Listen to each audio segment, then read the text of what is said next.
You know, in international football, we all love to chase the fairy tale, right? We root for the underdogs, we fall completely in love with the dark horses, and we just pray for a modern miracle that'll somehow fracture the established order. But, well, the soccer gods play a cold, calculated game. Over a single bone-crushing weekend across North America, the 2026 FIFA World Cup saw the complete and utter annihilation of the tournament's remaining dreamers. Welcome to this explainer, where we're going to break down how those underdog fairy tales have officially died as the ancient football empires have violently reclaimed the Final Four. So the Final Four are locked in: Argentina, England, France, and Spain. Now, to the casual observer, this probably just looks like standard corporate roster efficiency. But if you look inside the halls of football history, this lineup represents an absolutely historic, generation-defining anomaly. 100% of the semifinalists are former champions of the world. There's literally no new blood here, no surprise guests. The walls have closed in, the crowns have been drawn, and this tournament has transformed into an all-out civil war between the sport's ultimate kings. This is the inside story of the night the world order took back the World Cup.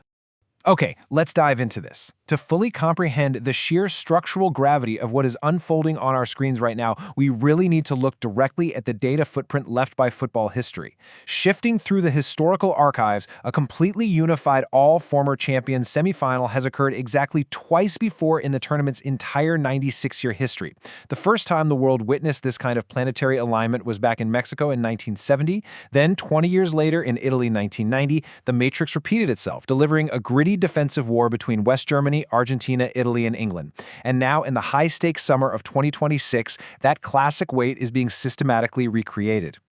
The romanticism of the modern era has essentially been crushed, replaced by this unyielding territorial fury. These four remaining nations hold a combined total of 7 World Cup titles. Think about that for a second. They represent the absolute elite, architectural spine of the global game, and they've arrived in the Final Four by deploying entirely different tactical systems of control. Section 1. The European Tactical War, France versus Spain. Let's shift our focus and see how this builds. We're heading to an early final in Arlington where France and Spain are set to lock horns. And what's absolutely incredible here is that all 4 of our semifinalists are the top 4 FIFA-ranked teams in the world right now. All of them survived. This specific matchup, though, is a stark clash of philosophies. It is quite literally an immovable defensive structure colliding with a hypnotic possession wheel. On one side, you have France's terrifyingly disciplined defense. On the other, you have a Spanish team that has essentially broken tournament analytics by setting an all-time record for high-control possession football, completely orchestrated by Rodri right there in the center of the pitch. Didier Deschamps' French unit has executed this single most convincing knockout campaign in recent memory. I mean, look at this. They boast a perfect record of 6 wins, 0 draws, and 0 losses. Moving past the group stage, Les Bleus have hammered in 6 goals while conceding exactly 0. They aren't just winning games, they're actively choking the spatial oxygen out of their opponents. It's built upon this flawless defensive mid-block and anchored by the explosive final third gravity of their captain, Kylian Mbappe, who already has a staggering 8 goals in the tournament. But standing directly in their path is the Spanish attack. And this matchup brings a massive club-level rivalry straight onto the international stage. You've got Kylian Mbappe, the established global superstar, going head-to-head with the terrifying street-style dribbling flair of 18-year-old wonder kid Lamine Yamal.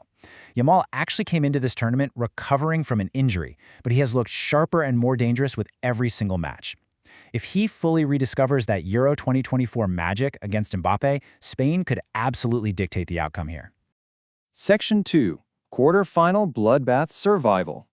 So while the European side feels like this highly calculated chess match, the intercontinental side of the bracket has been an absolute bloodbath. Both Argentina and England had to survive grueling, chaotic extra-time wars in the quarterfinals just to keep their hopes alive. Let's look at England's incredibly nervy survival against a really charismatic Norway squad. England actually fell behind in the 36th minute, but then came one of the most bizarre strokes of luck in World Cup history. In first half stoppage time, a goal kick from the Norway goalkeeper appeared to hit an overhead camera cable. Seriously, you can't write this stuff.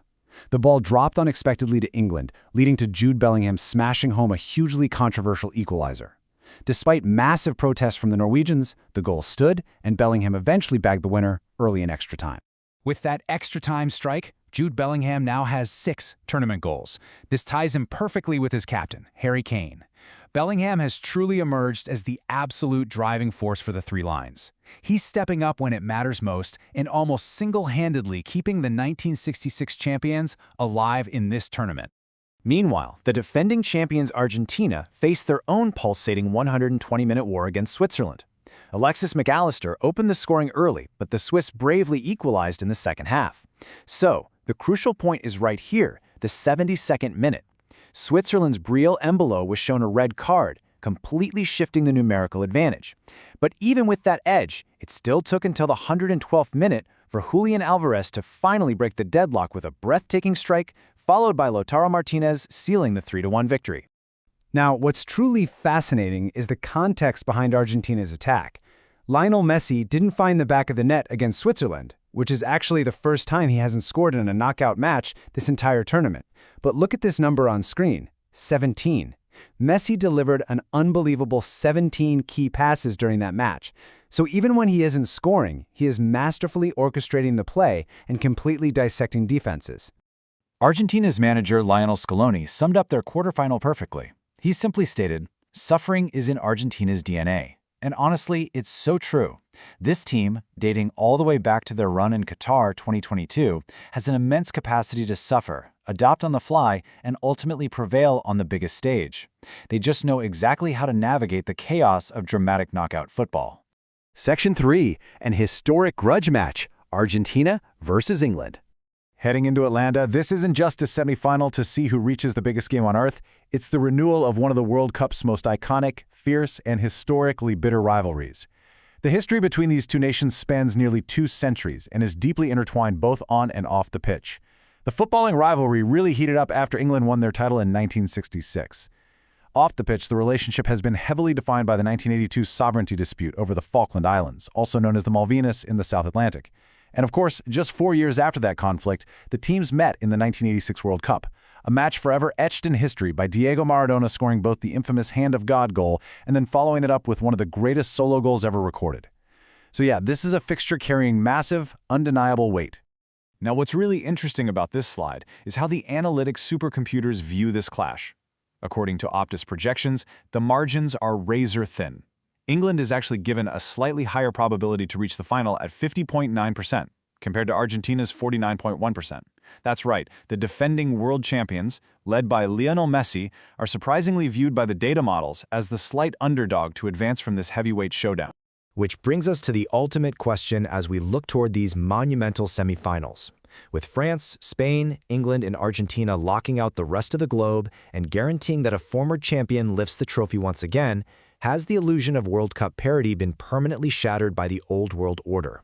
The Dreamers have officially been sent home, leaving only the tactical heavyweights to battle for the ultimate crown. Who's going to survive the final gauntlet? Well, we'll find out on the pitch. Thanks so much for joining this explainer and enjoy the matches.